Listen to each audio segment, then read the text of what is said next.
전국 대부분 지역이 대체로 맑겠습니다. KBS 제1라디오 저녁 종합 뉴스 아나운서 김재웅이었습니다.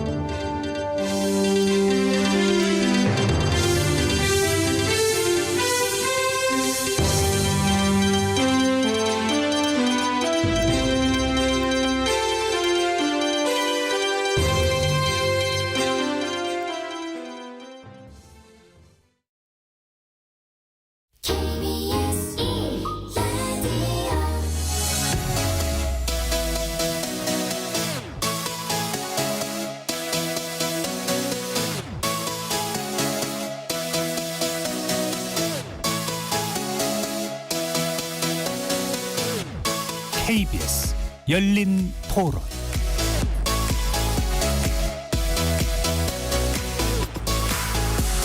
안녕하십니까. KBS 열린 토론 정준희입니다.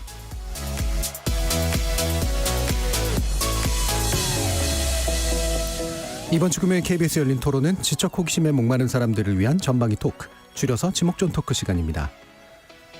여러분들은 실패에 대해서 어떤 생각을 갖고 계십니까? 인생을 살면서 실패를 한 번도 경험하지 않은 사람은 설마 없겠죠. 분명히 실패는 아픈 상처를 남깁니다. 그래서 실패를 반복하지 않기 위해 스스로를 책찍질하기도 하고, 실패를 안길지도 모를 도전을 아예 회피하기도 한다면 그냥 체념하거나 별로 신경 쓰지 않는 사람도 있습니다. 실패를 두려워하지 않고 도전을 계속해가는 사람도 있죠. 실패를 마주하는 방법, 지목전 토크 일부 출연자의 픽에서 전방위 토크 진행해 보겠습니다. 아무런 생각 없이 그냥 풀어 헤쳐져 있거나 특정한 무언가에만 집중하는 행위를 일컫는 시체말로 멍때리기. 최근에는 불멍, 물멍, 달멍 등 다양한 방법이 유튜브나 SNS를 통해 공유되고 있죠. 게다가 전국 각지에서 속칭 멍때리기 대회가 개최되기도 합니다. 끊임없이 채우고 생산적인 하루를 보내야 하는 현대사회에서 아무것도 하지 않고 시간을 보내는 이런 행동이 각광받는 이유, 지목전 토크 2부에서 생각해보는 시간 갖겠습니다. KBS 살아있습니다. 토론이 살아있습니다. 살아있는 토론, KBS 열린 토론. 토론은 라디오가 진짜입니다. 진짜 토론, KBS 열린 토론. 오늘 함께해 주실 네 분 소개해드리겠습니다. 나라를 걱정하는 물리학자 이종필 건국대 교수 나오셨습니다. 안녕하세요. 이종필입니다. 사람 사랑 공감의 소설가 서유미 작가 나오셨습니다. 안녕하세요. 서유미입니다. 규정을 거부한다 한국 여성 변호사의 손정혜 변호사 나오셨습니다. 안녕하세요. 손정혜입니다. 작가와 법률가의 경계에 서 계신 정지유 문학평론가 모셨습니다. 안녕하세요. 정지유입니다. 단문 50원, 장문 100원의 정보 이용료가 부과되는 문자 샵 9730으로 많은 참여와 의견 부탁드리겠습니다. KBS 일라드 모든 프로그램은 유튜브를 통해서도 함께 하실 수 있습니다. 지목전 토크 지금부터 시작하겠습니다. 치킨 쿠폰 관련해서도 말씀드릴 텐데요. 오늘까지 치킨 이벤트를 이어간다고 하네요. 생방송 중 토론 주제 관련된 의견 보내주시면 추첨을 통해서 치킨 교환권도 보내드리겠습니다. 방송 후 토론 주제 게시판에서 당첨자 명단도 확인하실 수 있습니다. 자, 오늘 이제 출연자의 픽이 서유미 작가님께서 골라주신 건데요. 실패에 관련된 이야기입니다. 네. 개인 경험담은 아니신 것 같고, 네, 뭔가 이렇게 네. 사유가 있으실 텐데. 이번 주에 사건사고가 굉장히 많았잖아요. 그래서 사실 뭘 픽을 할까 되게 고민을 좀 많이 했었어요. 놀란 일도 많고 뭐 충격적이고 황당한 일도 좀 많았는데 저는 이런 사건 볼 때마다 이분들이 이 시간 지나고 나면 이후에 어떻게 해야 될까에 대한 생각을 좀 많이 해요. 그 후에 대해서. 근데 대체로 이제 실패랑 관련된 그런 그 사건들이잖아요. 커리어를 많이 쌓고 높이 올라갔던 분들이 이제 추락하게 되는 얘기인데, 우리 사회가 가만히 보면 역경을 디디고 이렇게 성장하는 서사에는 관심이 많고, 그리고 그런 얘기들은 많이 다루는데, 이렇게 인물들이 어떻게 보면 정상에서 추락하는 얘기에 대해서는 굉장히 흥미롭게 보긴 하지만 사실 이렇게 좀 건강한 담론을 갖지는 않는 것 같아요. 그래서 실수나 실패에 대해서 좀 얘기하지 않는다? 그건 그냥 그런 채로 보고 그냥 사라져버린다라는 좀 생각이 들어서 그런 얘기를 좀 해볼까 하고 있는데, 이번에 이제 카이스트에서 그 학생들이 실패한 그런 경험들을 좀 공유도 하고 전시도 하고 또 나와서 발표도 하고 이런 어떤 실패 주간을 정해서 2주 동안 진행을 한다고 해서 뭐 카이스트는 당연히 이걸 알고 하진 않았겠지만 굉장히 좀 흥미롭다라는 생각이 들었고 우리 사회도 이제는 좀 실패에 대해서 드러내놓고 좀 많이 이야기를 좀 나누고 공유하는 것이 좀 좋겠다 이런 생각이 좀 들었어요. 예. 그 경영학 관련해서 제가 뭐 전공은 아니지만 이제 미디어 경영 쪽 가르치면서 실패를 분석하는 사례가 별로 없어서 문제다 이제 이런 얘기를 또 많이 하기도 하거든요. 그만큼 이제 실패에 주목하지 않는 문제들 얘기 많이 하는데 지금 카이스트 좀 재밌는 얘기입니다. 이 카이스트에서는 왜 이런 행사를 했을까 싶은데 어떤 생각 드셨어요, 손정현 변호사님? 카이스트는 우리나라에서 초 엘리트 집단 지성으로 이렇게 손꼽는 곳이다 보니까 직전에 이런 사건이 생각이 났어요. 어린이집인가 유치원 학부모한테 이제 갑질하는 학부모가 나 카이스트 나온 여자야 막 이렇게 이제 조금 약간 자기를 가시했다는데 사실 카이스트도 아니었지만 네, 그런 것도 좀 생각이 났고 또 몇 년 전에는 카이스트 내에서 학생들이 조금 극단적 선택을 반복적으로 해서 우리나라의 초엘리트들이 가지는 어머 저렇게 훌륭하고 뛰어난데 왜 그런 선택을 했을까 왜 그렇게 내몰렸을까 막 그런 고민을 했는데 그런 것이 이제 시간이 지나면서 이렇게 실패 대회를 하는 것 같아요. 그러니까 실패 대회라기보다는 셀프 자기 디스 성격이나 뭐 자기 성찰의 시간 뭐 이런 것 같아가지고 아 저렇게 이제 누구나 선망하는 학생들인데 내가 내 아들이 카이스트 간다 가면 정말 행복할 것 같거든요. 그런데 이런 친구들조차 자기가 뭐 어떤 면에서든 실패하거나 도전했으나 안 좋은 결과가 나왔다는 걸 이렇게 한다는 면에 있어서는 굉장히 긍정적이더라고요. 한번 같이 치고 싶은 마음으로 듣고 한번 이 대회 결과를 보고 싶습니다. 예. 정주유 평론가님은 어떠셨어요? 저도 상당히 흥미로운 행사라는 생각을 했었고요. 뭐 꼭 이게 카이스트에서 한다는 의미에서뿐만 아니라 저도 개인적으로 삶에서 요즘 들어서 더더욱 그런 생각이 많이 하고 있는데 참 이 삶에서 안전한 실패라는 게 정말 중요하구나 이런 생각을 또 많이 실패. 하고 있었던 와중이었어요. 근데 그런 와중에 또 카이스트에서 또 어떻게 또 제 생각을 알고 또 이런 행사까지 하시나 생각도 했었는데 저도 이제 특히 뭐 이렇게 삶에서 이런 것들이 되게 중요하다고 많이 느끼는 게 또 요즘에 저도 이제 아이를 키우고 육아를 하고 있다 보니까 아이가 그 여기 여의도 광장에서 이 스케이트를 주말에 타는데 여의도 광장에 오시면 스케이트를 되게 3,000원에 빌려드립니다. 그러면 이제 여기서 막 1시간 동안 마음대로 탈 수가 있는데 이 아이가 처음 이렇게 스케이트를 타려고 롤러스케이트를 타려고 하다 보니까 계속 넘어지고 혼자 서 있을 수가 없는 거예요. 근데 이제 그걸 보면서 막 섣불리 잡아주기보다는 그래 자꾸 넘어져야 잘 탈 수 있어라고 하고 안 잡아주고 가만히 지켜보니까 한 30분 있다가 너무 잘 타기 시작하는 거예요. 1시간 지나니까 더 잘 타기 시작하고 그걸 보면서도 삶에서는 정말 저런 안전한 실패들이 많아야 되는데 롤러스케이트 하나 배우는 것부터 해서 그리고 나아가서 또 사회에서도 안전한 실패가 얼마나 중요한지 뭐 어떤 우리가 뭐 창업이나 이런 것들을 실패했을 때 또 일어설 수 있는 이런 것들이 되게 중요하다는 얘기도 많이 하잖아요. 그래서 이 실패라는 게 참 중요하다는 생각을 또 많이 하고 있던 와중에 네, 또 이런 카이스트에서 행사도 여시고 이런 라디오에 또 초청해 주셔가지고 실패에 대한 얘기까지 하라고 하니까 전 되게 우주의 운명을 받은 것 같아요. 되게 재밌는 그런 기분이었습니다. 뭔가 이렇게 연결이 잘 안 되는데 연결이 되네요. 카이스트가 기술이 되게 좋은 학교라서 이렇게 평소에 검색 기록을 한다거나. 근데 사실 카이스트가 아까 손 변호사님 말씀 주신 것처럼 이게 굉장히 그 스트레스가 많기 때문에 여러 문제를 겪었던 또 학교이기도 하잖아요. 유사한 스트레스 상황에 놓여져 있었을 것도 같은데 이종필 교수님은. 저는 그 카이스트에서 그런 뭐 실패주 이런 거 하는 거 보면서 사실은 저도 최근에 지금 쓰고 있는 원고 내용 중에 그 실패할 결심이라는 챕터가 하나 들어가 있거든요. 뭔가 유사한 제목이 생각이 납니다. 과학의 역사에서 어떤 위대한 실패들이 있었는가 이 사례들을 저는 좀 소개를 하고 싶어서 그런 사례 조사 같은 걸도 좀 하고 있었는데 마침 카이스트에서도 이런 일 한다고 해서 되게 좀 반가웠고요. 한 가지 대표적으로 이제 떠오르는 게 엘리코 페르미라고 이탈리아 출신의 아주 위대한 물리학자가 있습니다. 20세기를 대표하는 과학자인데 뭐 아인슈타인, 하이젠베르크 그다음 뭐 랭킹 탑 3 안에 드는 위대한 물리학자인데 그 맨해튼 프로젝트 동안에 그 인공 원자로를 처음 만든 사람이에요. 그러니까 자발적인 연쇄핵 반응이 가능하다는 걸 실제 보인 그런 위대한 물리학자인데 이분이 1934년에 그 로마 대학에 있을 때 그 자기 연구진들하고 중성자로 뭐 보통의 원자들에 때려가지고 새로운 방사선 원소를 만드는 실험을 했어요. 그 결과로 우라늄보다 더 무거운 93번, 94번 새로운 원소를 발견했다고 이제 발표를 합니다. 그때는 이제 주기율표에 92번 우라늄까지밖에 모르던 시절이었거든요.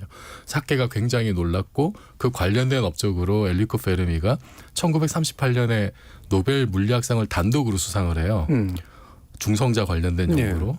그런데 하필이면은 그 1938년에 어떤 일이 있었냐면 독일의 오토안이 엘리코 페르미와 거의 똑같은 실험을 해서 우라늄 핵이 분열된다는 사실을 알게 됩니다. 거기까지는. 네, 이게 그 초우라늄 원소, 우라늄보다 무거운 새로운 원소가 만들어진 게 아니라 우라늄 핵이 쪼개진다는 걸 알게 돼요. 거기서 사실은 이제 핵무기가 시작이 되는 거거든요. 근데 엘리코 페르미는 노벨상 수상 연설에서 이미 그 얘기도 해버렸어요. 자기가 새로운 94번, 93번 원소까지 발견했다고. 그 나중에는 그 연설문 원고까지 이렇게 각주를 달아서 뭐 독일의 과학자들 연구를 살펴봐야 된다 이런 각주까지 붙여놨었어요. 그리고 결국은 나중에 그게 새로운 원소가 만들어진 게 아니라 핵 분열이 되는 거다라고 하는 게 이제 밝혀진 거죠. 그래서 그 사건이 엘리코 페르미 생애에 아주 큰 트라우마로 남아요. 내가 왜 핵분열을 발견하지 못했을까?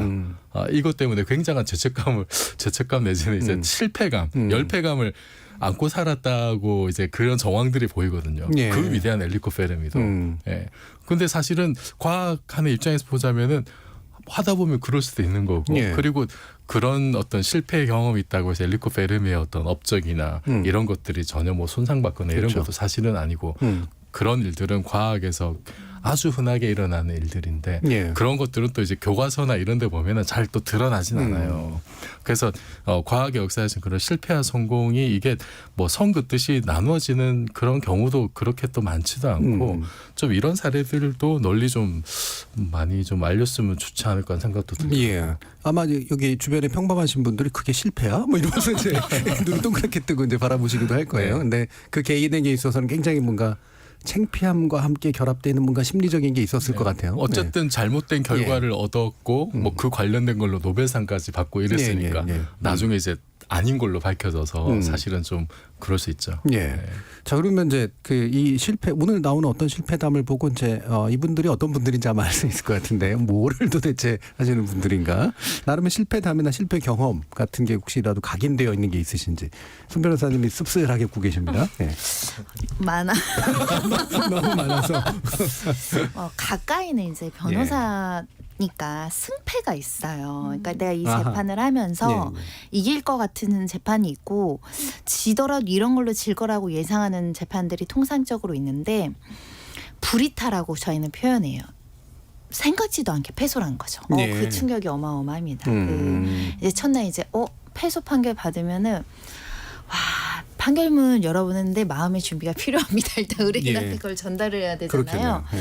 그럴 때 이제 직업장 작게 이런 실패한 경험들이 있는데 그래도 변호사들은 이제 판결문을 분석을 하고 말하자면 실패의 원인을 분석해 나가는 거죠. 왜 나의 판단과 예상과 그걸 넘어서서 판사가 이런 판단을 하셨을지 이제 판결문을 다시 검토를 하고 이제 항소할지 여부를 이제 고민을 하는 과정들을 이제 주기적으로 겪게 되죠. 불이탈을 자주 맞는 일은 없지만 자주 맞지 않았을 때 맞으면 진짜 아프거든요. 그런 실패들이 좀 있어서 좀 그렇고 저 개인적으로는 저는 사실은 실패했다고 해서 막 그 주눅 들었던 이걸 실패라고 표현하기도 좀 애매한데 대입을 실패한 경험이 있어요. 근데 아무튼 개인적인 여러 가지 사정에 의해서 제가 원하는 대학을 가지 못했고 재수나 편입이나 이런 도전을 못했는데 저는 또 전화위복이 되게 많이 됐어요. 뭐 여러 가지 개인사 때문에 다시 도전을 못했는데 대신에 사법시험을 도전을 했어요. 제 동기들은 아무도 시작하지 않았을 때 이제 시작을 해서 그나마 좀 빨리 이렇게 하게 된 그 동기가 약간 실패가 내가 여기서 내가 원하는 걸 달성하지 못했으니 그 다음 단계에서 달성을 하자 이렇게 이제 좀 긍정적인 면으로 넘어가서 그걸 개인적으로는 실패라고 치진 않는데 굳이 이제 말씀드리자면 그런 어떤 개인적인 어떤 굴곡진 부분에서는 또 그런 경험이 있었습니다. 그러면 이제 이게 아까 이제 불이탈하고 표현하신 건 이건 절대 진리가 없다라고 생각하고 한 건데 그냥 져버린. 그러니까 이렇게 나오진 않을 거라고 생각했는데 나와버리면 약간 이건 예측 실패잖아요. 예측 실패. 그게 이제 예측 실패 영역도 있고 사실은 이제 뭐 아무리 예측을 잘했어도 질 수도 있었던 영역도 있고 아마 이럴 것 같은데. 판사가 항상 뭐 예. 이렇게 올바른 판단만 하진 않으니까요. 1심과 2심의 결과 바뀔 때가 있습니다. 그럴 예. 때는. 그래서 그리고 사람인지라 제가 바라보는 것과 다를 수 있죠. 사람마다. 예. 그럴 때는 좀 되게 속상하죠. 일단 지면 속상합니다. 이제 항상 그렇죠. 의뢰인한테 전화하는 목소리부터 그냥 이렇게 송구하다 뭐 이런 거 있죠. 안타깝다 뭐 이런 얘기를 적절하게 얘기를 해야 돼요. 예. 서 작가님은 또 어떤 경험담? 네, 실패 너무 많죠. 저는 뭐 작가 되기까지 엄청나게 많이 떨어졌던 것 같아요. 뭐 나중엔 세지 예. 않았던 것 같아요. 초반에는 뭐 막 뭐 여기도 저기도 뭐 올해도 내년에도 나중에는 전혀 세지 않았고. 그 무슨 수상이나 등단이나 아니요, 이런 네, 것들? 등단하기 위해서 뭐 신춘문예 이제 날이 이제 추워지니까 이제 예. 12월 되면 이제 신춘문예를 내는데 신문사가 많거든요. 그 신문사에 다 내도 안 되는 거죠. 그래서 싸그리 떨어지고 이제 그 다음에 또 이제 문예지부터 또 1년을 쫙 훑으면서 이제 써서 내는데 뭐 다 그러기를 이제 몇 년을 해서 나중에는 몇 번인지 아예 셀 수 없는 그런 지경까지 이르고 작가가 되는데 작가가 되면 이건 성공이지만 이후에 또 쓰는 삶이 내내 실패해요. 쓰고 나면 마음에 안 들고 근데 그걸 모아서 막 또 책도 내. 그 책도 실패했는데 책이 또 안 팔려. 그래서 저는 인생 자체가 사실은 계속 크고 작은 실패랑 같이 가는 거라는 생각을 좀 많이 하게 되고 근데 그런데 또 그럼에도 불구하고 다시 쓰고 그러면서 가서 사실은 이제는 실패라는 단어를 아예 생각을 안 하게 되고 그냥 그게 인생이다. 그냥 그렇게 가는 거다라는 생각이 그냥 전 들고 아까 이제 손 변호사님도 말씀하신 전화위복이라는 말씀 하셨는데 저는 되게 좋은 단어라고 생각을 하는 게 이게 실패를 안 하면 절대로 만날 수 없는 거고 실패가 그때는 실패인데 지나면은 경험인 것 같아요. 그래서 저는 거의 실패와 함께하는 인생. 실패로 만들어진 인간 거의 보통은 이제 점철이라는 점철 맞아요. 예. 점철인데 아까 왜 그 뭐 위대한 실패와 안전한 실패 얘기하셨는데 이쪽은 고요한 실패 아무도 몰라요. 아무도 몰라요. 내가 내고 떨어서 아무도 몰라요. 조용히 나 혼자 실패하는 거 그런 실패예요. 예. 자 그러면 위대한 실패의 케이스를 얘기하실 것 같진 않고 이정필 교수님은. 전 뭐 실패 처음 목소리부터 일단 아직 저는 뭐 결혼도 못 하고 있고 뭐 몇 달 전에 개설한 유튜브 채널도 지금 구독자 수도 참 조회수도 뭐 그렇고 아주 형편없고 카이스트 얘기가 나와서 그 아까 이제 한 10여 년 전에 이제 카이스트의 학생들의 비극적인 어떤 사례도 잠깐 말씀하셨는데 제가 그 대학교 1학년 때 제가 고등학교 때 나름 수학을 좀 잘했거든요. 잘하셨겠죠. 네, 나름 잘했는데 1학년 그 이공계는 이제 미적분학 수업을 들어요. 1학년 1학기 첫 그 중간고사를 봤는데 수학에 나름 자신 있었는데 미적분 시험을 보고 점수가 나온 거 보니까 제 점수가 평균 이하더라고요. 그러니까 제 앞에 사람이 훨씬 많은 거예요. 근데 제가 그 고등학교 3년 동안 그런 적이 한 번도 없었거든요. 이게 대학이구나라고 이제 현실적인 현타가 이제 온다 그러죠. 현타가 오면서 그때 어떤 느낌이었냐면은 제가 발 딛고 있는 땅이 무너지는 느낌이었어요. 사실은. 그런 느낌이 한번 엄청난 충격을 받았고 그래서 저는 그 카이스트에서 이제 그런 일들이 있었을 때 옛날에 제가 대학교 1학년 때 그 생각이 나는 거예요. 그러니까 다른 사람들 왜 저러지 그렇게 했는데 저는 약간 이제 조금 이해가 되는 저도 이제 비슷한 경험을 겪어봐서 이게 내가 그렇게 겪어봤던 어떤 실패의 엄청난 그 충격 때문에 정말 며칠 동안 저도 좀 정상적인 생활이 좀 힘들었던 경험이 있었거든요. 지금 그 뭐 지나고 나서는 사실 아무런 일이 아닌데 근데 그 순간은 굉장히 괴롭고 참 힘들단 말이에요.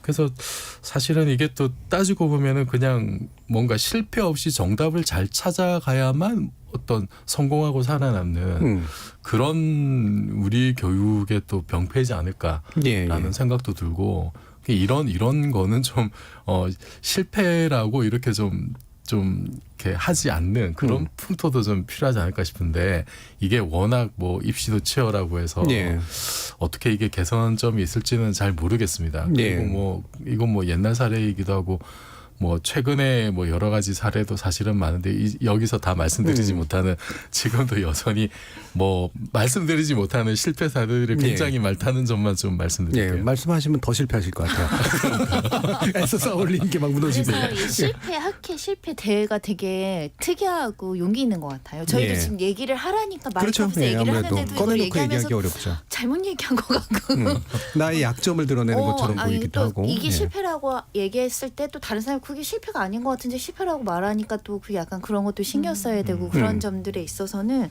이 실패를 공개적으로 이렇게 발표하는 대회는 제가 보니까 되게 위대한 것 같습니다. 저희가 얘기해보고 나니까요. 위대한 대회입니다. 네.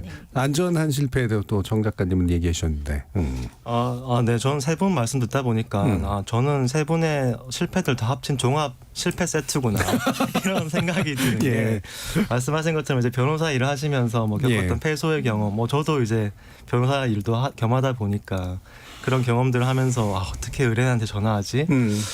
판사 화난다 뭐 이런 경험들 아니면 뭐 또 말씀하신 또 저도 이제 대학생 때는 원래 작가가 되고 싶어서 글을 많이 쓰고 있었는데 공모전 같은 거는 한 진짜 수십 번 떨어졌던 것 같거든요. 뭐 그런 경험들도 있고 또 대학에서 뭐 이렇게 그 로스쿨을 저도 이제 입시를 할 때 한 번 떨어지고 재수를 했어요. 뭐 그런 경험이라든지 특히 또 로스쿨 1학년 때는 거의 뭐 성적이 밑바닥이었는데 로스쿨 1학년 때 이제 저는 그때 아이가 태어나고 육아도 하고 막 정신 없는 와중에 공부한다고 또 처음 하는 법 공부고 하니까 정말 성적이 이제 밑바닥이었단 말이죠. 처음 1학년 때. 그런 경험들 어떻게 보면 이제 다 실패들이고 여기서 말씀하신 대입에서의 실패, 재판에서의 실패, 작가로서의 실패 다 나는 실패 종합 세트구나. 이제 그런 생각이 드는데요. 근데 저는 개인적으로 뭐 요즘에 너무 유명해진 말이지만 니체의 그 말을 좋아합니다. 나를 죽이지 않는 고통은 나를 더 강하게 한다. 그러니까 어떻게 보면 이제 내가 뭐 약간의 삶에서 살아가면서 겪는 실패들이나 고통들을 조금 누적시켜 나가는 게 뭐 이게 꼭 나쁘다, 뭐 그것이 나의 자존감을 엄청 갉아먹는다 이런 측면보다는 결국 내가 그런 경험들을 통해서 강해졌구나. 조금 더 내 스스로 좀 당당하게 내가 뭔가를 할 수 있는 사람이 되어가는구나 그런 것들을 많이 느끼는 것 같아요.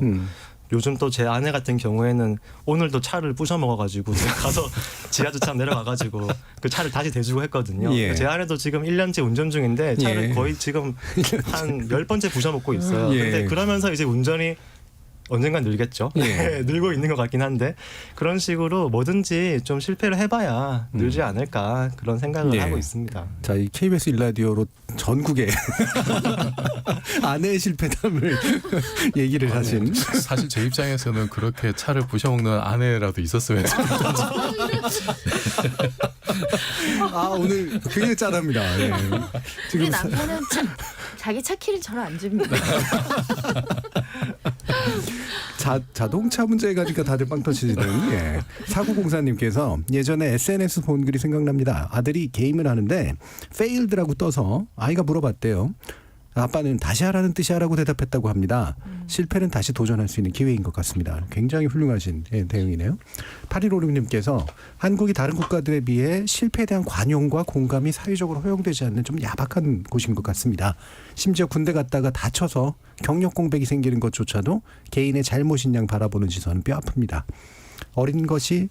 이런 것이 청년들이 회복하지 못하고 힘들어하면서 국가와 사회를 불신하는 원인이죠. 실패에 대한 안전망 구축을 기성세대 어른들이 마련해야 될 의무가 있습니다. 라는 굉장히 또 진지한 말씀 주셨습니다.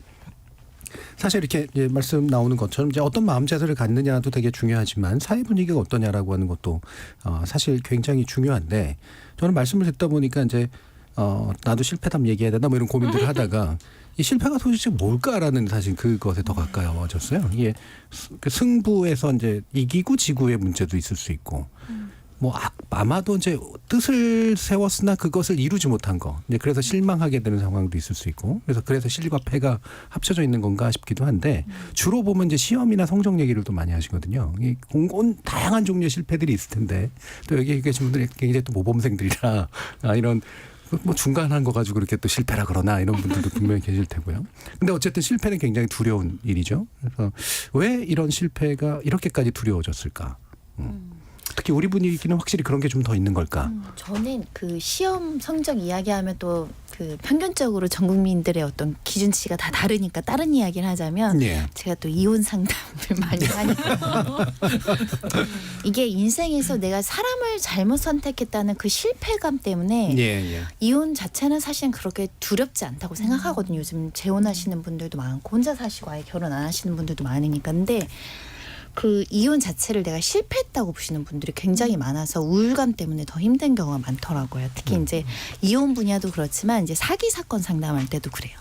이 사람을 믿은, 이 사람을 선택한 데에 대한 배신감이 내가 인생을 실패했다고 생각하는 거죠. 결국 사람 문제 때문에 문제도 생기고 이혼도 생기고 분쟁도 생기고 하는데 어떤 금전적인 문제 뭐 이런 피해보다는 내가 이 사람을 선택한 게 내가 인생을 헛살고 실패한 거야라고 생각하시는 분들을 꽤 많이 봐가지고 솔직히 뭐 예를 들면 시험 한 번 못 봤다고 해서 그거는 사실은 어떻게 보면 본인 스스로 어떤 회복이 되는데 타인이 주는 나에 대한 배신감과 실패감 그거는 사람들이 잘 상처를 회복을 잘 못하시더라고요. 그런 거는 좀 되게 안타까운데 우리가 지금 보이시피싱이나 뭐 오늘 어제 계속 떠들썩한 그 내가 볼 땐 사기 피해자라고 보이거든요. 남현희 씨 뭐 이런 이야기를 하는 건데요. 사기 피해자들을 바라보는 사회의 시각이 그 사람들 탓도 많이 해요. 예, 전반적으로는 뭔가 어떤 부분에 실패가 발생하면 항상 피해자도 일부 책임이 있지 않는가에 대한 어떤 관점이 굉장히 강하게 작동하고 있고 개인의 책임이라는 부분이 되게 강하게 작동해요. 사실 보이시피싱은 개인의 책임 아니에요. 물론 절반은 있을 수 있지만 절반은 사회 구조적으로 보이시피싱을 잡아내지 못하고 계속적으로 이제 수사력이나 이런 걸로 동원되지 않는 부분도 분명히 있거든요. 그런 면들이 좀 우리 사회가 내 일이 아니니까 네 책임이지 네 영역에서 발생한 거니까 그런 게 좀 안타까울 때가 있었어요. 보이시피싱이라 가지고 굉장히 사내다운 어떤 피싱인가 했는데 보이스피싱. 아직 독특하게 원래 전에도 약간 그렇게 말씀하시더라고요. 그래서 이제 어쨌든 말씀하신 것들을 들어보면 이제 그 실패가 다양한 게 있지만 이제 나에게 이제 결정적인 결함이 생기는 순간들, 누군가가 나에게 결함으로서 막 완전히 인정하는 그런 상황들이 굉장히 큰 더 이제 어려움을 준다라는 생각을 하시는 것 같은데 서 작가님은 또 어떠세요? 네, 저도 지금 손 변호사 말씀하신 것처럼 사람이 그 방금 말씀하신 뭐 사기나 이혼이나 뭐 보이스피싱이나 여러 가지 것들이 이게 믿음에 대한 부분이고 자기가 뭘 실수를 했다라고 생각을 해서 이거는 어떻게 보면 가해자나 바깥에 잘못을 하게 한 요인이 있어도 자기 탓을 많이 하는데 그거를 잘 사람들이 견디기 힘든 것 같아요. 그래서 우리 사회가 뭘 실수나 실패하면 우리 사회가 자살이 많잖아요. 근데 되게 많은 부분 죽음으로 덮는 걸로 해결을 하는 게 되게 많았던 것 같아요. 그러니까 큰 사건을 저질러도 혹은 뭔가 잘못이 일어나도 해명하고 예를 들면 설득하고 혹은 이후가 준비가 안 되니까 자꾸 이거를 죽음으로 덮고 가고 이래서 저는 아까 그래서 그 이번 주에 이제 사건 사고가 많았다라고 했을 때 사건 사고 하면 요즘 항상 뒤에 자살이 자꾸 오니까 되게 실패라고 하는 거를 저는 그러니까 이 잘못 혹은 뭐 내가 뭐 누구를 잘못 믿었던 뭘 잘못 선택을 했던 이거를 좀 지나가는 것에 대한 일들이 좀 일어나야 되는데 그게 되게 건강하게 털어놓고 담론 예를 들면 만약에 뭐 그런 사기나 이런 이혼도 상대가 좀 이상하면 빨리 다른 사람하고 상의를 한다든가 이미 뭔가 조금 잘못됐을 때 나누면 사실 더 가지 않을 수 있는 것들인데 우리는 뭐가 잘못됐다고 생각하면 사실 더 입을 닫아버리고 말을 안 하는 그러니까 좋은 건 나누는데 나쁜 건 잘 얘기 안 하는 것 같아요. 그래서 저는 평소에도 아이들도 왜 이렇게 뭐라 그럴까요? 잘못한 걸 잘 털어놓는 아이도 있고 그래서 빨리 막는 아이도 있지만 사실 이를 키우는 아이들이 있는데 어릴 때부터 조금 좋은 것도 얘기하지만 안 좋은 거에 대해서도 말할 수 있는 좀 교육 분위기 이런 게 좀 만들어져야 될 것 같아요. 결함으로 얘기되고 그게 나의 탓인 것으로 자책하게 되고 회복할 수 없으니까 이제 막막해지는 그래서 이제 극단적인 어떤 상황까지도 가는 이런 심리적인 과정들이 있는데 우리 사회가 뭐 모든 사회가 다 그렇겠지만 우리 사회가 좀 더 그런 측면들이 좀 있을까? 이렇게 이제 아까 안전한 어떤 실패라는 표현을 쓰셨는데 자책도 덜하고 결함으로서도 인정되지 않고 회복할 수 있을 가능성이 있다라고 하는 게 이제 아마 안전한 실패 특징들일 텐데 어떻게 생각하세요? 일단 우리 사회에서의 실패라는 것은 좀 독특한 위치를 점하고 있는 것 같긴 해요. 특히 요즘 청년 세대들과 관련돼서 이 뭐 실패를 두려워한다 이런 좀 성향들이 많이 있다 이런 얘기들이 많이 이루어지고 있는데 대표적으로 청년 세대들이 경험하는 실패라는 것들은 상당 부분 이 시간의 문제와 관련되어 있는 것 같아요. 그러니까 뭐 실패를 해서 뭐 실패로 끝나는 게 아니라 그만큼 시간 낭비를 했다라는 어떤 시간에 대한 강박증과 되게 이 실패라는 개념이 착종되어 있다 이런 생각을 되게 많이 하고 있어요. 전 개인적으로 특히 뭐 몇 살 때 뭘 하면 안 되고 몇 살 때 뭘 해야 되고 몇 살 때까지 뭘 못하면 너는 뭐 나이살만 먹은 존재가 되고 그렇죠. 영원히 뭔가를 할 수 없고. 네, 우리 사회가 전반적으로 그런 나이에 대한 강박, 시간에 대한 강박이 너무 강력한 사회다 보니까 청년들도 뭐가 하기 두려운 거예요. 예를 들어서 내가 뭔가를 뭐 2년 동안 지원을 해서 열심히 일을 했는데 그 영역에서 충분히 자리를 잡지 못하면 2년이 뭔가 허송세월한 것 같은 느낌 이런 느낌을 되게 받다 보니까 이거는 이 실패라는 문제는 내가 단순히 뭘 해서 상처받고 고통받고 뭐 힘들어하고 뭐 자책하고 이런 문제가 아니라 뭔가 사회 자체에서 이렇게 밀려난다는 그 박탈감에 대한 공포가 시작되는 지점이 있는 거죠. 이거는 내가 이만큼 시간 낭비했으니까 이제 난 이만큼 사회에서 부족한 인간에서 밀려나는구나. 이 박탈감에 대한 공포, 시간에 대한 강박 이런 것들이 우리 사회에서 실패와 굉장히 밀접하게 연관되어 있다는 점에서 좀 이게 어떻게 보면 한편으로는 사회 문제라고도 볼 수 있다. 이게 단순히 뭐 개인적으로 뭐 물론 개인의 어떤 선택에 대한 고민이란 것도 중요하지만 아까 뭐 작가님 말씀하신 것처럼 믿음에 대한 문제 이런 것도 너무 중요하지만 또 사회적인 측면에서 봤을 때 우리 사회가 이 넘어왔던 시간과 실패와 이런 박탈감의 문제에 대해서 좀 너무 관용적이지 않은 거 아니냐 그런 생각도 해보게 되는 것 같아요. 그래서 이 청년 문제를 좀 더 얘기를 해봤으면 좋겠는데 요즘 니트족이라고 부르는 아무것도 안 하는 이제 그런 그러니까 이건 뭐 완전히 낙담해서 숨어버리는 거잖아요. 뭐 예전 세대들도 다 나름의 다 자기 고통들은 이제 안고 있었겠지만 확실히 이제 생각해보면 요즘 청년들 제가 만나는 학생들도 그렇고 이 실패 엄청나게 두려워하는 거 맞고 되게 민감하고 되게 조심스럽고 이런 분위기들이 있는 것 같아요. 이정표 교수님도 학생들 보시면 좀 그런 느낌 드나요? 뭐 전반적인 분위기 개개인마다 좀 다르지만 전반적으로 그런 분위기들이 좀 느껴지고 뭐 실패에 대한 두려움 그리고 예전에 이제 그런 얘기도 했잖아요. 이게 그 벼락거지라고. 나는 뭔가 아무것도 안 했는데 자고 일어나 보니까 갑자기 내가 어떤 실패자가 된 느낌. 그런 게 좀 많이 팽배 있고 그리고 그 한국 사회가 실패는 곧 죽음으로 연결이 되는 이게 뭐 완전 탈락되고 이게 아웃사이더로 쫓겨나게 되는 그것이 뭐 오징어 게임하고 비슷한 어떤 그런 구조인 것 같고 그리고 시간이 지날수록 불평등이 심화되면서 계층 간의 어떤 이동 통로도 붕괴가 돼 있는 거기서 좀 자포자기를 하게 되는 면도 좀 있는 것 같고요. 그리고 또 하나는 제가 성공과 실패를 이 주제를 받고 가장 고민했던 게 과연 그 기준이 뭐냐. 성공과 실패의 기준이. 이게 성공의 기준이 너무 높은 것 같아요. 너무 높고 편협한 것 같아요. 들어가기가 되게 좁고. 그리고 이거를 이제 흔히 그런 얘기하죠. 평균 올려치기라고. 평균 올려치기라 예를 들면은 지난 대통령 선거 시절에도 이제 가장 이슈가 됐던 게 20, 30대들이 인서울 아파트를 나는 왜 못 사냐 이런 욕구들이 많았잖아요. 근데 제 경험으로는 서울에서 아파트를 사는 거는 어느 시절에나 어려웠거든요. 뭐 수십 년 걸리는 일인데 근데 그것이 뭐 요즘에는 그 기준이 굉장히 높아진 거죠.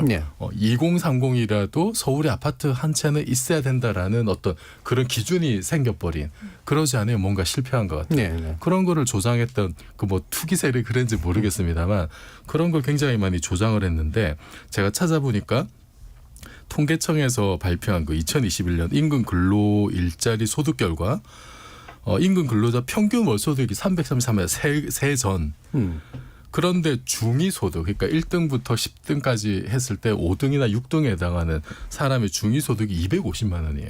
250만 원. 그리고 또 2020년 가계금융복지조사 같은 거 보면 가구당 평균 재산이 3억 6천만 원인데 중간값은 또 2억 200만 원 정도 되거든요. 그리고 여기다가 하나 더 보태자면 이제 인서울 4년제 대학에 몇 프로가 가느냐. 이거는 입시생하고 2022년 수능 응시생이 한 50만 명 정도 되는데 근데 진짜 인서울 4년제 대학 32개 그 정원을 보면 한 6만 명 정도밖에 그러니까 이건 12%예요. 12%. 우리가 뭐 드라마나 SNS나 이런 데서 흔히 보는 그냥 4년제 대학 나서 대기업 들어가고 재산 뭐 한 달에 월급을 한 4,500씩 받고 그다음에 서울에 아파트 있고 이거는 상위 5% 이상 되는 굉장히 소수의 삶이 예. 우리 사회의 어떤 표준으로 자리 잡은 저거 안 하면은 뭔가 실패한 것 같고 지금 제가 말씀드린 우리나라 중위소득과 중위재산과 중위학력을 가진 사람이 만약에 어떤 뭐 결혼정보회사나 이런 데서 스펙으로 나갔을 때 그러면 과연 다른 사람들이 어떻게 평가할 것이냐. 예. 굉장히 좀 회의적이거든요. 예. 근데 어쩌다가 그러면 우리는 그냥 이렇게 전체에서 중간 정도 하는 것이 그것이 왜 실패된 인생처럼 느껴지게 될까. 예. 이런 데 대해서 좀 근본적으로 고민을 해봐야 되지 않을까 싶어요. 예.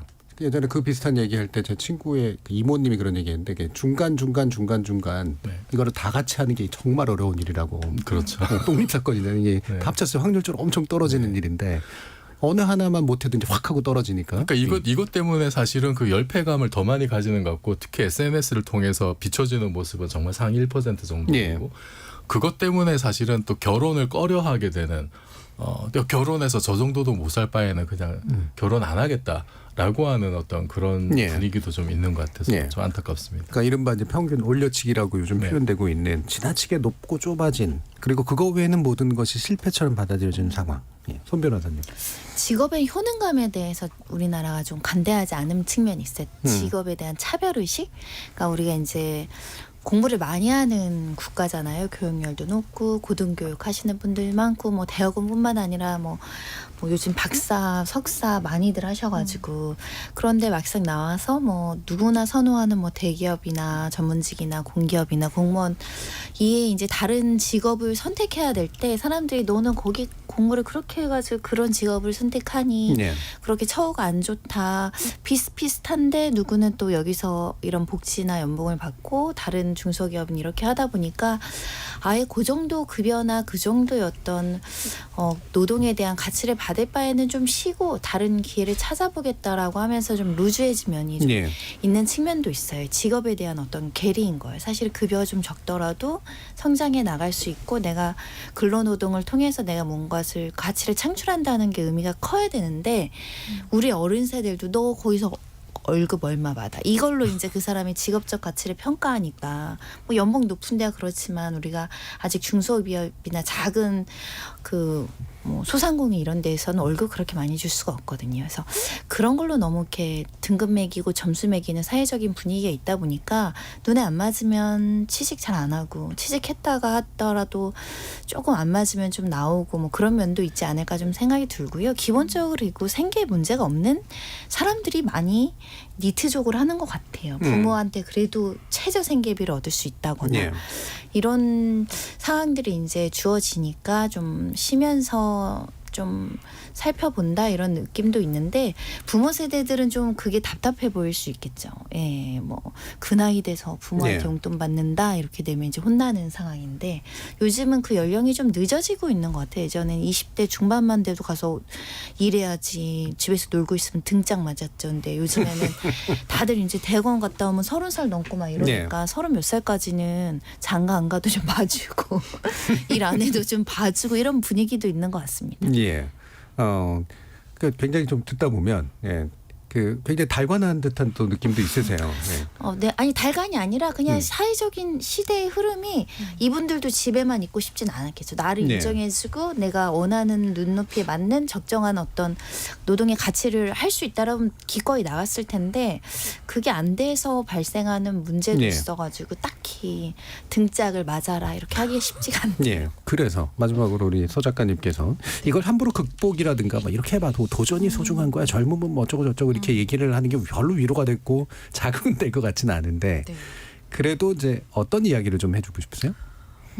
저도 지금 방금 뭐 그 교수님 변호사님이 한 얘기 굉장히 공감해요. 네. 우리 사회 표준의 삶이 진짜 너무 평생에 보통 사람이 다 이룰 수 없는 거를 아예 그냥 20, 30대 때 그렇게 뭐 해외여행을 가고 뭐 이렇게 해야 될 것 같은 그런 강박이 많이 생겨서 저 니트족 그 8만 명에 달한다고 하더라고요. 네. 근데 처음 취업 관문부터 막히니까 이분들이 사회 진출하기 전에 이제 좌절감을 먼저 맛보고 그러니까 이제 사회 진출 안 하고 싶고 사실 이 취업을 한다라고 하는 게 막 엄청 좋은 데를 하는 게 아니어도 사실은 기본적으로는 서류 보내고 기다리고 면접 보고 이런 일들이 간단한 일은 아니거든요. 그러니까 이건 사실 지치고 기다려야 하는 것들이 상반된 건데 이거를 할 수 없어지면서 이제 이런 그 아예 이제 약간 자포자기하는 느낌으로 가는 건데 저는 쉬는 거 할 수 있다고 생각해요. 그러니까 뭔가에 내고 안 되고 뭐 연락받지 못하고 뭐 불합격하고 충분히 할 수 있고 그래서 좀 이렇게 주저앉아 있거나 좀 쉴 수 있다고 생각하는데 삶의 방향성을 잃지 않는 게 중요한 것 같아요. 예. 지금 당장 내가 돈을 번다 안 번다 뭐 논다 안 논다가 아니라 내가 지금은 놀지만 뭔가를 할 것이다. 그러면 여기서 거기로 다리를 너무 넓게 벌려서 보폭을 크게 갈 수는 없으니까 조금 성에 안 차는 것들부터 하면서 조금 기다리고 그쪽 방향으로 가는 거. 그래서 저는 약간 눈높이를 조금 낮추면 조금 작은 성취부터 나아갈 수 있지 않을까. 그래도 실패는 많거든요. 그렇죠. 그래서 일단 아까 우리 되게 많이 나왔던 얘기 실패는 지나가는 거. 그러니까 아프고 힘들고 그러니까 앞에 뭐가 되게 많아도 그냥 이렇게 깽깽이 하면서라도 지나가는 거가 되게 중요한 것 같아요. 예. 저는 장모님이 하시던 말씀 생각나네요. 인생 별거 없다. 이런 생각이 나고요. 예, 근데 그게 저는 되게 위로가 됐었어요. 그 말이. 예. 되게 애쓰고 힘들어할 때 이제 그런 말을 들었었는데. 우리 교수님 실패담을 못 들었습니다. 네. 그리고 또 뭐 어떠한 연예인이 한 말 있잖아요. 그래봤자 다 먹어본 맛이다. 뭐 이런 것들. 예. 예. 자, 6885님께서 실패인지 실수인지는 자신이 결정하는 것이다라고 아버지가 말씀하셨는데 그 말이 생각납니다. 유튜브에서 재봉정님께서 수많은 시련, 대입 불합격, 인간관계 실패, 신기술 부적응 그냥 삶이 실패와의 동행인 거 아닌가 싶네요. 라는 말씀 주셨고요. 우재우님께서 바둑의 승패가 정해지면 진 사람 이긴 사람이 같이 복귀를 합니다.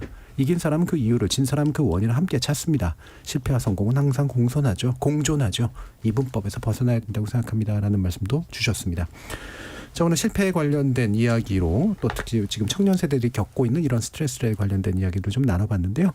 또 이어지는 2부에서는 우리가 그래서 생기는 현상일지 모르겠는데 멍하니 잊고 있는 사람들에 관련된 이야기 더 나눠보도록 하겠습니다. 여러분은 지금 KBS 열린 토론과 함께하고 계십니다. 단 1-20%의 가능성도 저는 있다고 보기 때문에 이거는 국민들도 다 알 수밖에 없는 문제이기 때문에 논리와 논리가 부딪히고 삶에서 좀 기댈 곳, 기댈 사람 이런 것들이 좀 필요한 것 같아요. 뭔가 우리가 좀 치유가 돼야 될 것 같아요. 예. 느슨해져야 될 것 같고. 이성과 감정이 만나는 곳. KBS 열린 토론. 평일 저녁 7시 20분 정준이와 함께합니다. 지적 호기심에 목마른 사람들을 위한 전방위 토크. 소설가 서유미 작가, 손종혜 변호사, 정주희 문화평론가, 그리고 물리학자 이종필 교수 이렇게 네 분과 함께하고 있는데요. 2부에서는 속칭 멍때리기입니다. 사실 이제 이 단어를 제가 처음 들었던 게 2000년대 초중반이었던 거로 기억하는데 외국 유학 중이었었는데 이제 한국어를 수입해서 오잖아요. 한국 갔다 오신 분들이 그 당시 인터넷도 아주 많이 활발하진 않아서. 근데 그 얘기를 딱 하는데 굉장히 비속적이다라는 느낌이 들면서도 굉장히 적확하다라는 느낌이 들었던 그런 단어였어요. 근데 멍하니 있는 거를 지속하는 행동 뭐 이 정도로 할 수가 있을 텐데 실제로 해보셨는지 제작진들이 골라주신 이 궁금증에 한번 답을 해주시죠. 이종필 교수님은 좀 멍하게 있어 보셨어요? 네, 저는 예전에 이제 등산을 좀 자주 다녔을 때는 그 도봉산의 포대 정상, 포대 정상에서 이렇게 바라보는 서울 전경이 괜찮아요. 예. 그러면은 정말 이렇게 넋놓고 시간 가는 줄 모르고 정말 이렇게 풍경을 보게 되거든요. 그런 적이 있었고 요즘은 등산을 못 가서 요즘 최근에는 저희 동네에 길상사라고 있습니다. 길상사. 네. 길상사에 가면은 거기 법정 스님이 머물렀던 이제 진영각이라고 하는 단촐한 집이 하나 있는데 거기 툇마루 이렇게 앉아 있으면은 담장도 굉장히 낮고 이렇게 절 위쪽에서 이렇게 절 아래쪽을 쭉 바라보게 되거든요. 거기서 낮은 담장과 너머 풍경을 바라보면 그냥 멍 때리게 돼요. 나도 모르게. 그러다가 이제 찬바람 불면은 이제 날이 좀 추워지면은 내가 한참 멍 때렸구나.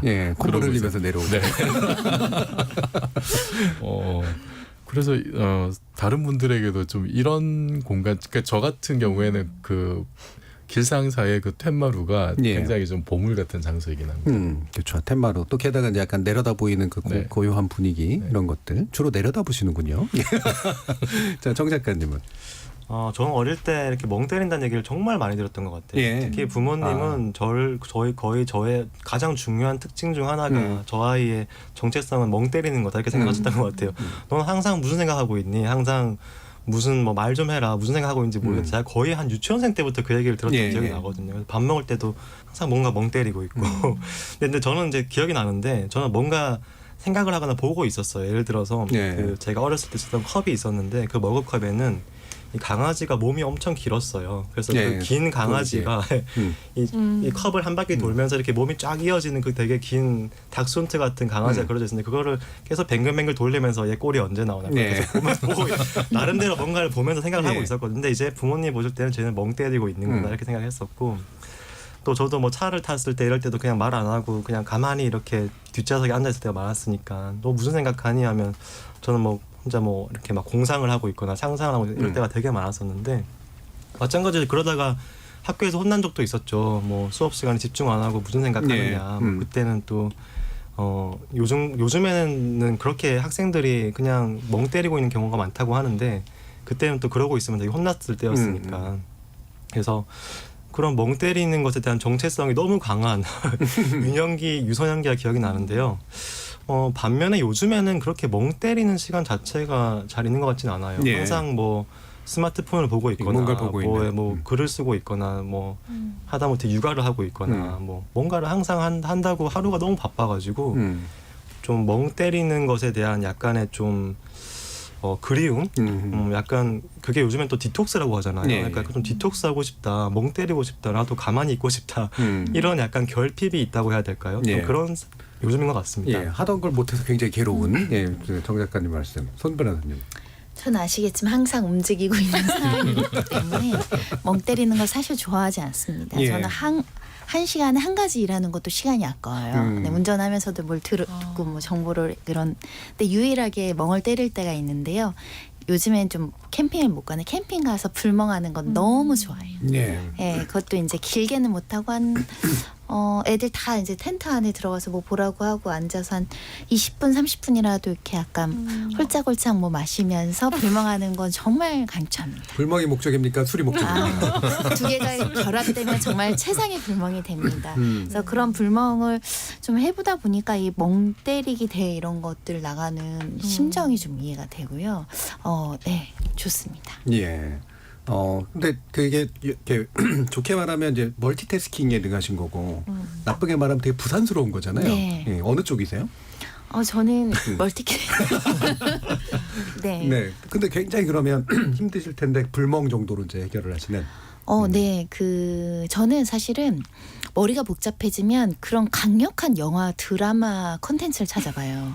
그러면 머릿속에서 패소한 기억 뭐 이런 거 다 사라지고 그 콘텐츠에만 집중하게 되거든요. 그러니까 그렇게 이제 저는 어떤 것을 집중을 해서 잡념을 없애는 건데 이 멍 때리기는 그 생각조차 제거해서 무념무상을 만들라는 거잖아요. 근데 해봤어요. 근데 잘 안 되더라고요. 이게 스멀스멀 내일 뭐 해야 되지? 이거 챙겨줘야 되지? 이거 연락 안 해주는데 이거 메일 아까 못 보냈는데 뭐 이런 게 막 떠올라서 불멍은 좀 괜찮고요. 나머지는 잘 시도를 해봤으나 안 됐습니다. 사실은 말씀처럼 이게 명상의 한 방법론이긴 한데 소 작가님. 저는 뭐 거의 서유 멍이죠. 그러니까 멍은 진짜 뭘 생각하는 게 아니고 집중하고 뭘 보는 게 아니라 진짜 아무 생각 안 하는 건데 저는 너무 많이 그래서 탈인 것 같아요. 그러니까 제가 이제 너무 지저분해진 책상을 피해서 이제 그 식탁에 앉아서 일을 할 때가 있는데 식탁 바로 앞에 이제 창이 있거든요. 요즘 이제 바람이 부니까 바람이 불면 이렇게 나뭇잎이 막 흔들려요. 그러면 잠깐 이제 뭐 이렇게 하다 너무 좀 피곤하니까 그걸 잠깐 보면 시간이 훌쩍 가는데 무슨 느낌으로 멍을 때리냐면 제가 그 나뭇잎이 된 것 같아요. 바람에 흔들리는 나뭇잎이 된 것처럼 하염없이 이렇게 바라보고 나서 보면 막 30분 이렇게 흘러 있는 거예요. 근데 그러다가 졸려요, 그렇게. 그래서 저는 어떤 그 멍이 이제 숙면으로 가는 거를 방지를 해야 되는, 왜냐면 그럼 이제 일을 못 하니까. 근데 좀 많이 저는 멍을 때리는 편이고, 멍은 유전인 것 같아요. 저희 아이 밥 먹다가 열반에 들어요. 밥 먹고, 오, 막 이래요, 갑자기. 이러는데, 제가 보면서. 근데 어른들이 되게 그거를 귀여워해요. 아기 때는 너무 귀여운 거죠. 이렇게 어떤 때 침이 이렇게 뚝 떨어지고 하니까. 근데 이제 조금 크면서는 이제 너 수업 시간에도 이래? 그랬더니, 저번에는 종이 쳐서 애들이 다 나오는데 자기가 몰랐다고. 그래서 아 그렇구나, 괜찮아 이러고 마는데 저는 그래서 막 그런 막 뭐 해야지 이런 강박은 조금 덜 한 것 같아요. 예. 근데 확실히 이제 뭐 아까 이제 그 정 작가님도 말씀 주셨지만 예전에는 막 그런 거 혼났는데 최근에는 뭐 조장까지는 아니래도 그래도 약간 긍정적으로 주목해주는 그런 측면들은 좀 있는 것 같고요. 그 대표적인 게 이제 대회인데. 한강에서 한다면서요? 이 대회 왜 할까 싶긴 합니다만. 굉장히 인기가 많습니다. 올해도 이제 5월달에 그 반포 한강공원 잠수교에서 했었는데 이게 90분간 해야 되고요. 이게 단순히 멍 때리기만 아니라 이게 그 신청 자체도 경쟁률이 있고요. 그래서 그 경쟁률을 뚫고 본선에 그날 나가서 멍 때리기 대회를 하는데 1등하고 2등하고 3등하고 이걸 또 가려내는 거예요. 그것도 이제 수상을 하게 됩니다. 예술 점수와 기술 점수를 합산해서 선정한다라고 하는데요. 일단 구격꾼들 주변 사람들이 관찰하는 것을 예술 점수를 준다라고 하고요.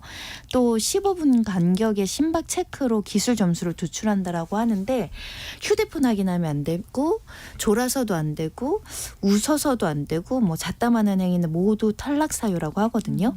1등에게는 로댕에 생각하는 사람 모양의 황금 트로피, 상장, 배지를 준다고 하는데 또 국제적인 멍때리기 대회가 있대요.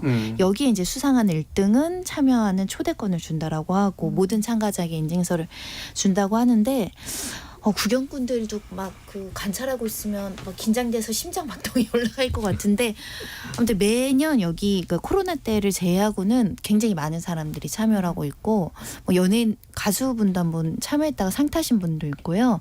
그리고 다른 지자체에서도 하고 있다는 걸 봐서는 생각보다 사람들이 멍 때리는 거를 도전해보고 싶고 또 즐기시는 분이 있는 것 같습니다. 예.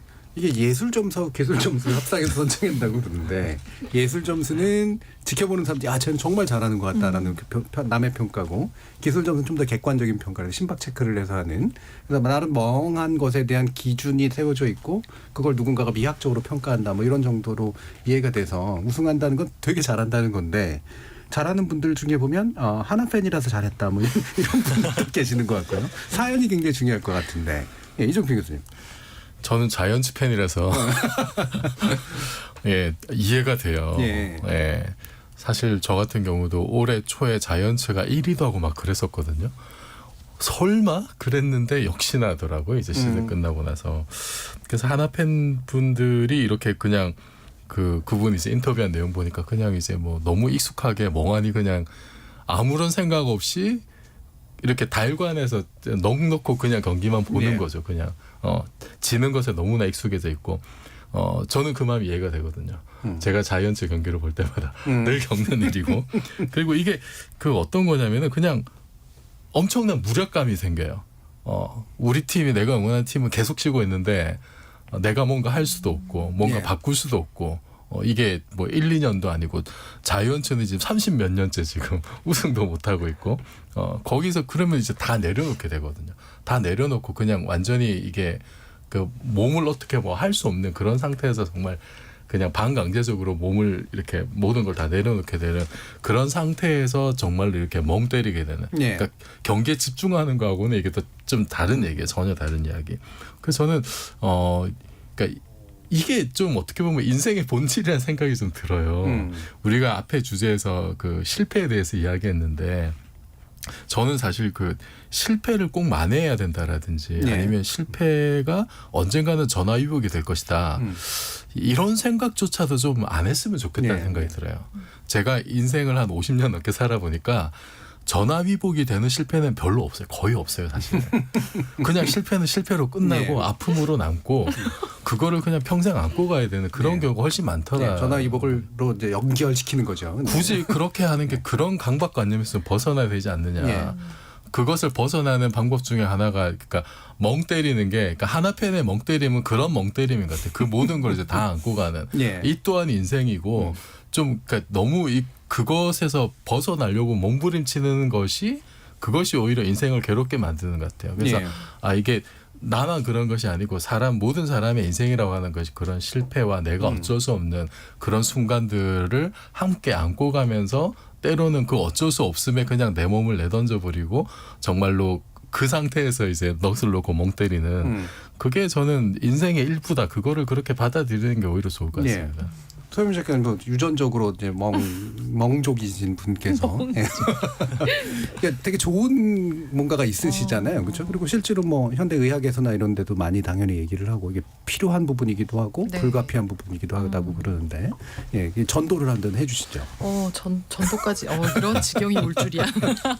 근데 제가 보니까 이 멍 때리기가 대회를 한다는 건 물론 되게 아이러니하죠. 이건 그냥 개인적으로 자기가 잠깐 쉬고 생각을 지우고 어떻게 보면 아까 말씀하신 것처럼 실패 같은 거로부터 자기를 좀 분리하고 삶에서의 괴로움에서 잠깐 노연하는 건데 이제 이거를 워낙 못하고 하니까 이제 아마 저는 나가는 사람들도 그렇지만 구경 온 사람들 너무 신기해요. 남이 멍 때리는 걸 보고 있는 거 너무 웃기잖아요. 근데 그걸 90분 동안 한다는 것도 신기한데 보니까 왜 멍을 때리는 게 좋을까 이제 그 기사에 실린 거 보니까 일단 뇌의 휴식이 우리가 왜냐하면 너무 많은 정보들이 생기고 너무 많은 걸 보고 봐야 될 것 같은 또 부담감도 생기고 뇌가 좀 쉬어야 복원력이 좋아진다고 해서 뇌에 휴식을 준다는 거 그리고 오히려 좀 쉬어야 기억력이나 창의력이 좋아지는 마치 우리가 일주일이 있으면 의무적으로 휴일을 주잖아요. 물론 그때도 일을 하죠.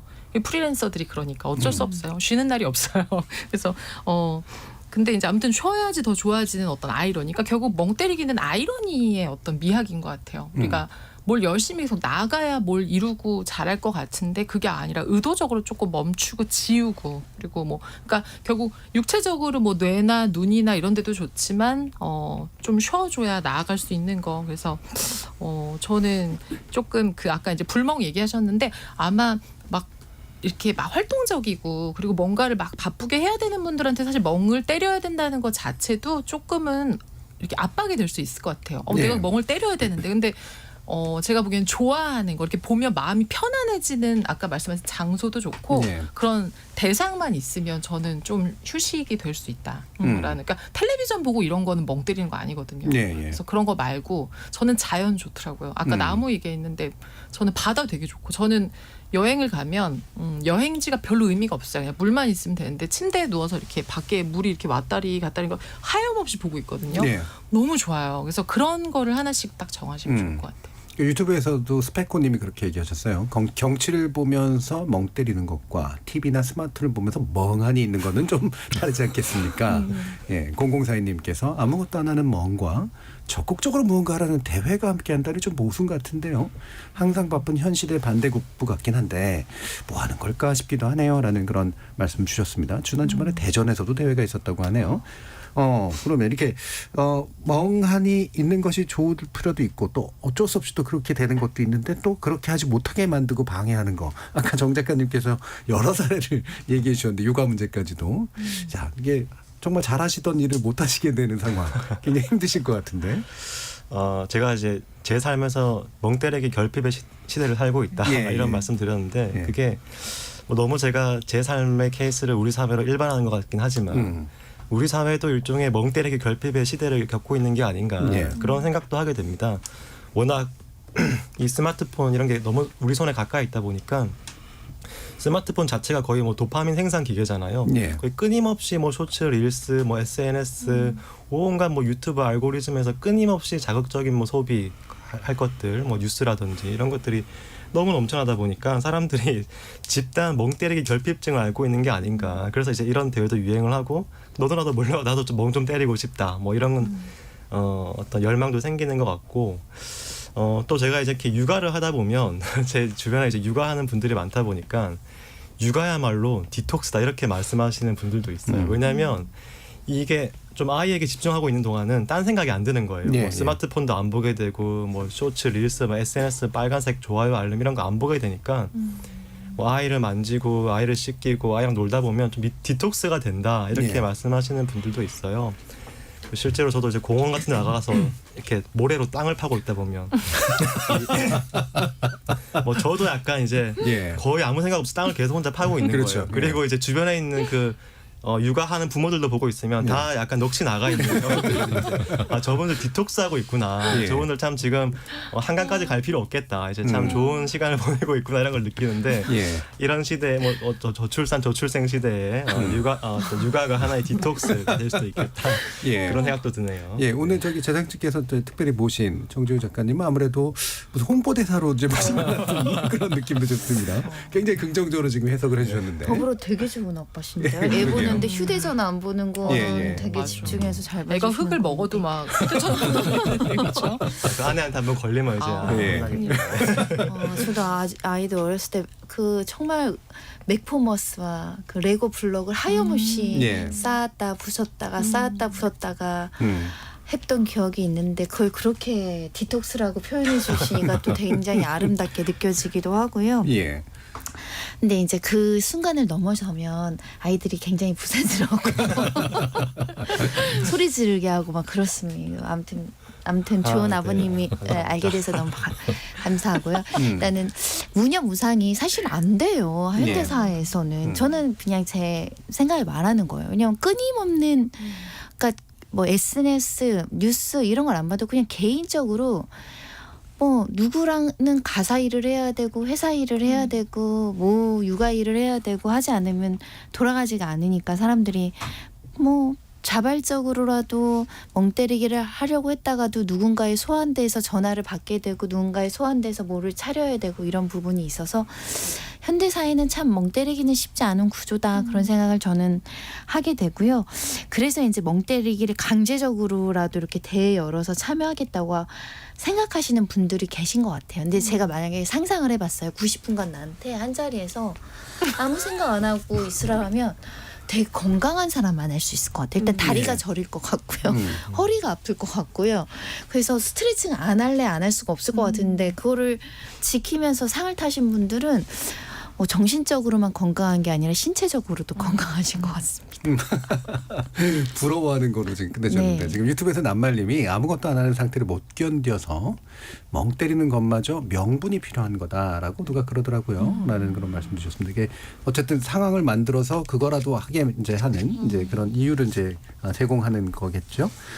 이러다 보면 이제 굉장히 좋은 효과가 나고 있다라고 또 누군가가 논문이 나오고 그럼 이제 부모님들이 멍 때리기 학원 뭐 이런 데를 또 등록하는 일들이 벌어지지 않을까 싶기도 한데 과연 이제 여러분들이 지난번에 또 보시기에 이 갓생 열풍 이런 거 하고 막 뭐 육각형 인간 이런 얘기도 하고 그러면서 이게 이제 병존하는 것이 자연스러우냐 아니면 그냥 두 개의 세계가 갈라져 있는 것이냐 뭐 이런 생각도 좀 드는데 서유미 작가님 어떠세요? 그러니까 아까 우리가 뭔가를 하려고 하는 거나 실패나 인생에 가치 있는 것처럼 갓생이나 멍 때리기 다 가치 있는 것 같아요. 네. 그리고 그거를 잘 활용하는 게 필요한 것 같아요. 뭐 어떤 순간에 열심히 갓생해서 막 시간을 쪼개어 살다가도 어떤 순간 또 좀 여유 있고 어떻게 보면 갓생의 입장에서 멍 때리기는 시간을 허비하는 거거든요. 근데 인생은 허비도 필요하고 그리고 저는 사실 학교에서나 학생들 젊은 친구들한테 수업할 때 그런 얘기 좀 하거든요. 좀 이렇게 널브러져 있는 시간이 필요하다. 그러니까 뭔가를 하려고 막 애쓰지 않고 그냥 가만히 있는 시간이 좀 필요한데 그때 자기를 좀 알게 된다. 근데 그걸 잘 알아야 아까 제가 말씀드린 삶의 방향성이 생기거든요. 내가 어떤 종류의 인간이고 뭘 할 때 즐겁고 뭐가 하고 싶고 이런 것들이 좀 자기 삶의 판별이 돼야 되는데 되게 많은 어른이 된 사람들도 자기가 진짜로 뭘 좋아하거나 뭘 하고 싶고 뭐는 견딜 수 있고 뭐는 견딜 수가 없고 그런 걸 잘 모른 채로 그냥 나의 목표는 뭐 진짜 말씀하신 서울에 있는 뭐 몇 평짜리 아파트고 무슨 직업에 뭐 몇 살까지 일해서 뭐 자산을 얼마 갖는 거 어디에 투자할 거고 이것만 있는 거예요. 그거가 의미가 없거나 나쁜 건 아니지만 인간이 그걸로만 못 살거든요. 그러니까 어느 순간 거기서 펑크가 나면 삶이 와르르 무너지는데 그 껍데기를 이루는 것들이 와르르 무너질 때 결국 마지막에 남는 게 자기거든요. 나는 어떤 인간이고 나를 끝까지 지탱할 수 있는 걸 가지고 있어야 되는데 저는 그런 것들이 언제 나오냐면 혼자 가만히 진짜 멍을 때리거나 자기를 들여다볼 때 생기는 것 같아요. 그래서 저는 나이 드신 분들도 물론 되게 좋지만 사실은 젊은 친구들, 그러니까 바쁜 사람들, 할 일이 많은 사람들 그리고 중요한 일을 하는 사람들 삶에서 중요한 결정, 자기가 어떤 결정을 하면 그게 많은 파장을 일으키는 사람들이 사실은 멈춰서 좀 가만히 뭘 좀 들여다봐야 되는 것 같아요. 우리 사실 이제 그 정 작가님 만나오실 때 갓생 얘기도 했었는데 그 문화도 있다고. 이런 스스로가 좀 갓생지향적인 부분이 있다고 보세요? 아니면 그냥 멍지향적인 것에 좀 더 가깝다고 보세요?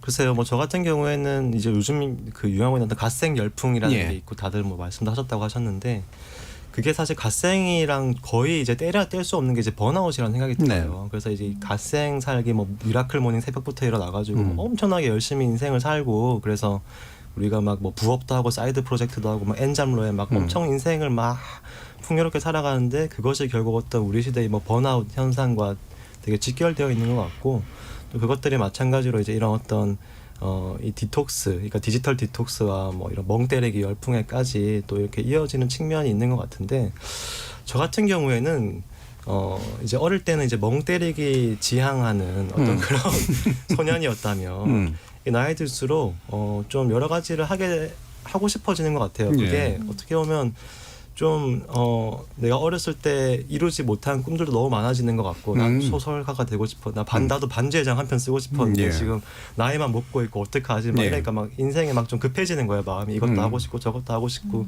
그게 약간 어떻게 보면 이제 나이 들어가서 죽어간다라는 이런 인식도 있는 것 같고 그런 약간 시간과 뭐 죽음에 대한 강박 이런 것들 속에서 좀 열심히 살려고 하는 것 같긴 한데 사실 거기에 정답이 있는 건 아니라는 건 저도 많이 느끼는 것 같아요. 오히려 좀 머무는 시간 그리고 뭐 곁에 있는 사람을 좀 보는 시간 그리고 뭐 약간 함께 좀 이 멍 때리기나 고요와 평화에 머무는 이런 시간들이 정말 많이 필요하다는 거는 그 와중에도 되게 많이 느끼는 것 같아요. 네. 의외로 또 마음이 되게 급해지시는 게 있나 보네요. 그러니까 죽음이 머지않았다까지는 아니지만 늙어가고 있다는 느낌도 들면서 죽어가고 있다 매일 이런 느낌이 드는 거죠. 때로는. 그래서 뭐 그맘때쯤에 이제 뭔가를 그래서 뭐도 하고 싶고 이런 게 외로 생기시는. 제가 예전에 라디오 이렇게 차 타고 가다 들어보면 어떤 작가 얘기를 하면서 이 작가가 사실은 첫 작품을 쓴 게 40몇 살이었다는 거예요. 나보다 훨씬 젊잖아. 뭐 이런 생각. 그래가지고 난 늦은 건가? 뭐 이런 생각했었는데. 그러니까요. 저도 이제 나이 50이 넘고 보니까 나에게는 이제 다음 기회는 없는 거 아니야 이런 어떤 불안감, 그 조급함이 굉장히 많이 생기더라고요. 이런 때일수록 이렇게 실패를 전화위복으로 삼는 것도 어렵고 그래서 그냥 정말 아무 무념무상으로 넉넉히 멍 때리는 것도 시간 낭비 같다는 생각도 사실은 들기도 해요. 들기도 하는데 제가 그 산책하는 길 중에 북악스카이 쪽에 그 김신조 루트라고 있죠. 그 호경암에서 이렇게 가는 길 중간에 보면은 그 계곡에 그 산무 지역인가 하는 게 있어요. 뭐 세 가지가 없는 지역인데 거기서는 스마트폰이 안 터져요. 안 터지고 주변에 그냥 다 숲이에요. 숲이고 이렇게 그 약수물 나오고 뭐 새소리, 물소리만 흘러가는 거기서 이렇게 한동안 머물러 있거든요. 버뮤다 삼류지대 같은 그런 거죠. 그래서 저는 거기 이제 한 번씩 지나갈 때마다 도심이나 사무실에서 이렇게 전파가 터지지 않는 스마트폰 터지지 않는 그런 공간, 뭐 흡연실 비슷하게 세상과 이렇게 너무 많이 초연결 사회니까 그것이 주는 스트레스와 엄청난 자극들이 많은데 가끔은 그렇게 좀 단절 시켜놓고 이렇게 뭐 디지털 화면에 불멍 화면이든 물멍 화면이든 뭐 나뭇잎이든 자연 풍경이든 그런 걸로 그렇게 그냥 이렇게 멍 때릴 수 있는 실물이 아니라더라도 그런 공간들도 좀 많아지면 어떨까. 우리가 너무 이렇게 빨리빨리 문화에서 초고속으로 성장만 해왔는데 이제는 좀 여유를 가지고 뒤로 돌아볼 때도 됐고 노동시간도 너무 길잖아요. 그래서 사회 전반적으로 어떻게 보면 저는 갓생의 완성이 멍 때리는 시간도 포함되는 게 갓생의 완성이 아닌가라는 생각도 들어서 그런 거 하나 좀 있으면 좋을 것 같아요. 지금 차상준님께서 40살 넘어서 데뷔한 작가도 나보다 훨씬 젊다는 게 너무 우픕니다. 라는 말씀 주셨고요. 유튜브에서 아이리스님께서 70대니 조급해져요. 라는 말씀도 주셨습니다. 아직 시간 많습니다.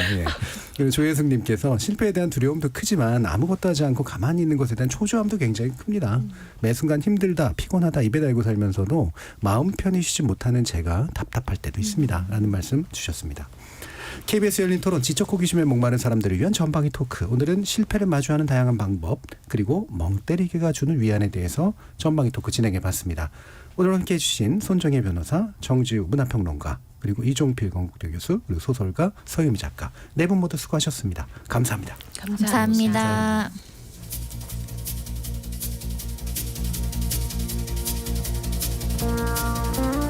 실패가 두려운 건 회복이 불가능할 것 같은 공포 때문이죠. 공포는 회피 심리를 낳기도 하지만 공포에 질려 아무것도 못하는 이른바 공황 상태로 이어지기도 합니다. 이 모든 건 과부하가 생겨서 나타나는 문제일 텐데요. 이로 인해서 차단, 절단 등 마비적인 현상이 불가피하게 생리 반응으로 나타나기도 합니다. 마비되시기 전에 스스로 먼저 비우시기 바랍니다. KBS 열린 토론 정준이었습니다.